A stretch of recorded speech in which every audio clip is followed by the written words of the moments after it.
Ali sodaati sasamuna maje kuwadunya mudate umamni odede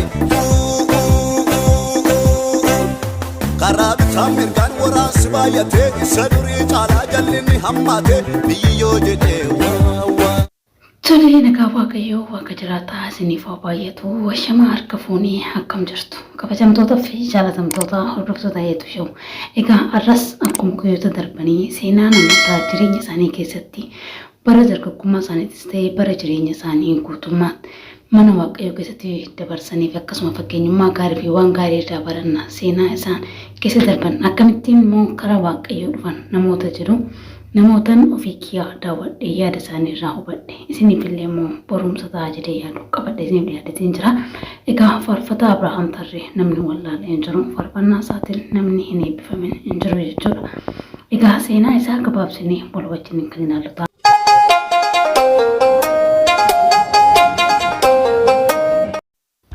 Maqaan kan koo faarfataa Abrahaam Tarree naan jedhan karaa akkamiin karaa mana waaqayyootti dhufne kan jiruuf yeroo wal wajjin kan ilaallu yoo ta'u egaa ani akkaataan itti karaa waaqayyoo dhufeeni maatiin keenya jalqabaa fayyisaa godhatanii Yesuus Kiristoos amananii hin turre.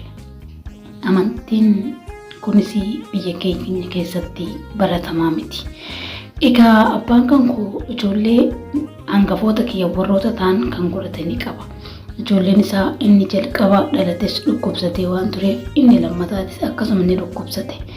Gaafa sadaffaa dhalatu obboleewwan isaanii lamaan dura dhalatan du'anii waan turaniifi mucajjii sadaffaatis dhukkubsatee waan jiruufi maalan godhaa maaltu falaa jedhee abbaan kan koo dhiphate.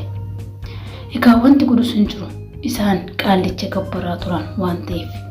Egaa abbaan kan koo booddee isaa waan godhu wallaalee jennaanii karaa iddoo jaajii jedhamu deemee eker dubbiftuu namoota jedhan dubbise. Eker dubbiftuun gaafa dubbisu isaanis akkas jedhanii itti raajanii.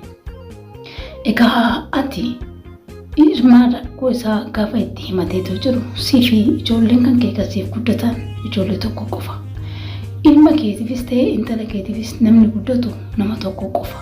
Haga nama abba torba ga'uutitti abaarsatu isinirra jira waan ta'eef isin hunda keessaniifuu dubara soo taate takkitti masinii guddata dhiira soo ta'e isinis takkitti guddatte takkittiin qofti isiniif guddataa jedhaniin. Abbaan kan koo waan godhu wallaalaa yaadanis cinqamee wanti godhus waan hin jirreefi osoo dhibbachaa bo'aa adeemuu namni wayii wangeela harkatti qabatee kan deemu itti dhufe. Maal taatee jedhee gaafate. Abbaan koos itti hime. Innis ni amantaa waa tokko sitti himoo jedhee abbaa kan koo gaafate. Abbaan koos waan godhu waan wallaaleefi eeyyen yeroo sanitti baay'ee rakkina keessa waan jiruufi kan yeroo tokkotti abaarsa kan sirraa cabsu ni jira. Ni amantaa ni fudhattaa jedheen. Innis eeyyen nan fudhadhaa jedheen. Eeyyen Yesuus Kiristoositti amani jedheenii innis achumatti Yesuus Kiristoosin amanattee wangeela achumatti kennamee fi qabatee gale. Garuu wangeelicha dubbisuu waan hin beekneef kana hoo waan ittiin godhaa jedheen. Inni afaan qaba sitti dubbata fudhadhuu jedhaniin. Tole jedhee innis fudhatee karaa manaatti gaafa galu obboleessichi keenya inni dhukkubsataa ture fayyee isa eege. Waan baay'ee tokko namatti toludha. Kun waaqayyoon fayyisaa ta'uu isaati. Garuu nuti waaqayyo yeroo tokkotti abaarsi haga abba torbaatitti kan nuun jiran waaqayyo yeroo tokkotti obboleewwan torba arganne waaqayyoof galanni guddaan haa ta'u. Isaan nu jiraachisee yeroo kanaan nu ga'e. Abbaan koo tajjirraa kan ka'e waaqayyoon isaa amanatee cimsee ni kadhata ture. Garuu sababii inni waaqayyoon waaqeffatuuf biyya salaalee keessattis amantaan kun waan hin turreefi waan hin taane biyya fidee jedhanii abbaa kan koo ari'atu turan. Abbaan koos jabaatee dhaabbate haga yoo iyyellee birmatinaa fi yoo du'e immoo hin awwaalinaa jedhanii haga firri of keessaa baasutti ga'an. Innis jabaatee waaqayyoon waan kadhatuuf sagalee waaqayyootis isa jajjabeessaa ture. Naa jettee xari'amte, naa jettee manni kee jibbame, naa jettee firaaf lammii kee irraa citte waan ta'eef ani immoo an dhuma kan kee sin kaasa, dhuma kee sin kiisasi. Mana kan kee mana keessummaan godha. Jedhee abbaa kootii waaqayyoon waadaa galeefii ture. Abbaan kan koo lafa ofiisaatii qabullee dabarsee akka manni waaqayyoo irratti ijaarame keessatti namoonni wangeela lallaban godhe. Abbaan kan koo amantii kanatti cimee nullee akka jabaannee kadhannuuf erga naladhee booddillee waaqayyoon jabeessinee akka kadhannu nu jajjabeessa ture. Egaa kana faarfannaatti dhufuu kootiin dura waaqayyoo waadaa galeef ni qaba ture maatii keenya. Harmeen kan koo yeroo baay'ee waaqayyoon cimsitee ni kadhatte turte. Maali yaa gooftaa koo ijoolleen keenya kaasettuma namaarraa dhaggeeffatanii faarfannaa faarfatu akkamittiin akkasiin rakkatanii jiraatu. Atoo yoo manni kee homaan namne ijoollee keenyas faarfannaadhaan nuuf kaasee jettee yeroo baay'ee waan kadhattuuf waaqayyoos gaaf tokko maqaa ishee waamee mana kan kee keessaa guluma kan kee keessa waan kaasetti jiri koodi kan kee dhaga'e kana manuma kan kee keessa hin baasaa jedhee waadaa galeefi. Anis gaafa naladhee jedhu baay'een faarfannaan jaaladhaan ture ni faarfadha. Gaafa gara waggaa 8 ga'u tajaajilatti hin gale garuu faarfannaa saniin duran faarfadhaan ture. Egaa faarfannaa kana kennaa faarfannaati jedhee yeroo sanitti naqaluu yoo baatu ani ni faarfadhaan ture. Gaaf tokko waltajjii irratti ba'ee gaafaan faarfadhu faarfannaa kana maaliif mucaa kanaaf hin baafnee jedhanii namoonni dubbate. Maaliif kuni faarfannaa dha'ee jedhee abbaan kan koo kuni faarfannaa ni ta'a gaafa jedhuun eeyyeen faarfannaan isuma kanaadha jedheen. Abbaan koos baay'ee gammadee lafa ofiisaatiif qabu gurguree akkanani sagalee kana uummata biraan ga'u hawaasni akka sabni kamiyyuu akka itti eebbifamuuf abbaan kan koo na gargaaree kaasetta koo jalqabaas maxxanse. Egaa waaqayyo akka namaa miti waadaa galees ni raawwata. Egaa anaan kenuu har'a akkan isa tajaajilu faarfannaan afaan kan koo saaqee kan umuriin kan koo waggaa 13tti kaasetta koo jalqabaa maxxanseen ture. Kanaan waaqayyoon hedduu nin galateeffadha. Egaa akkasittiin anis karaa tajaajilaa dhufee nama waaqayyoon tajaajilu nama mana isaa gugguufu ta'ee yeroo har'aa ga'eera. Har'as ta'ee burus karaa fuulduraatti illee isa jajannaan koo afaan kan koo keessaa hin bu'u. Bara jireenya kootis mana isaa keessaa akkan jiraadhuuf lubbuu haaraa badiinsarraa akka deebisu faarfannaa kanaan namoonni baay'een yeroo baay'ee amantaa kamiyyuu biyya kamiirraa ta'anii yeroo baay'ee naaf bilbilu dhugaas ittiin ba'aa turan.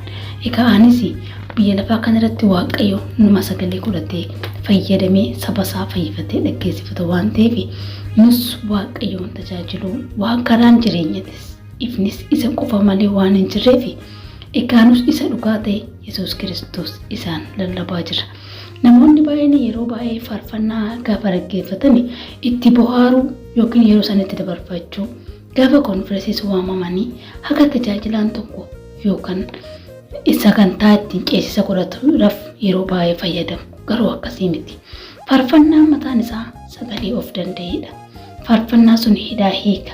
Namoonni baay'een osoo faarfatanuu gammadanuu hidhaa baay'eerraa hiikkatu. Dhukkubsataan hedduutu fayya.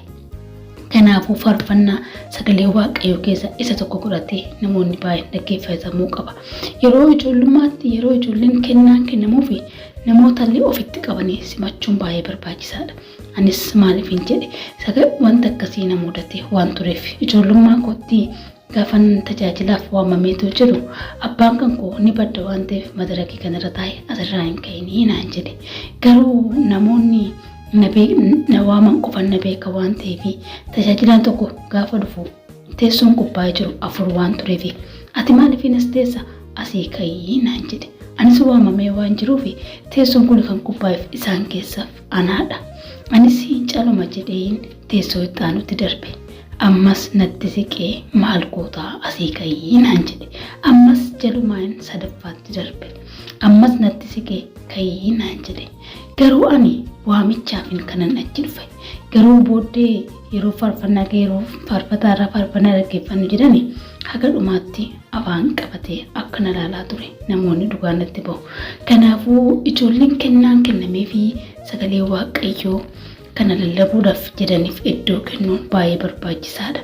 Egaa anis waaqayyoon nu gargaaree abbaa manaa abbaa mucaa tokkooti. Egaa waaqayyoon wanti dadhabame hin jiru. Kanaafuu waaqayyoon waaqessuu waaqayyoon galateeffachuu yoomiyyuu hin dhumatu itti fufa.